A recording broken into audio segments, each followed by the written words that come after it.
কোন একটা বুলেট এসে আমার বুকটা হয়তো বিদ্ধ করে দিয়েছে এবং সেই মিছিলে আমি হাসতে হাসতে আমি শহীদ হয়ে গেছি।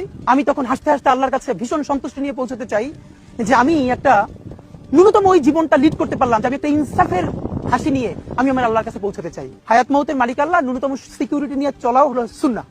কিন্তু আমাদের লড়াইটা হলো, আমার মা স্বাভাবিকভাবেই কান্নাকাটি করেন, আমার পরিবার সবাই। তো আমি আমার মাকে বলেছি যে দেখো, মানে আমরা যে লড়াই নেমেছি, আমার একটা মনে হয় কি কোনো রাজনীতিবিদের না বাসায় মৃত্যুটা হইতে পারে না, এটা কোনো ভালো মৃত্যু না। যিনি রাজনীতি করেন, যিনি লড়াই করেন, যিনি বিপ্লবী, যিনি সংগ্রামী, তার মৃত্যুটা হবে একটা সংগ্রামের মধ্য দিয়ে, একটা রাজপথে, একটা গ্লোরির মৃত্যু। আমি তো ভীষণ ভাবে প্রত্যাশা করি, আমি ছোটবেলা থেকে এই স্বপ্নটা দেখি, অনেক জায়গায় বলেছি, যে একটা তুমুল মিছিল হচ্ছে অন্যায়ের বিরুদ্ধে। সেই মিছিলের সামনে আমি আছি, কোন একটা বুলেট এসে আমার বুকটা হয়তো বিদ্ধ করে দিয়েছে এবং সেই মিছিলে আমি হাসতে হাসতে আমি শহীদ হয়ে গেছি।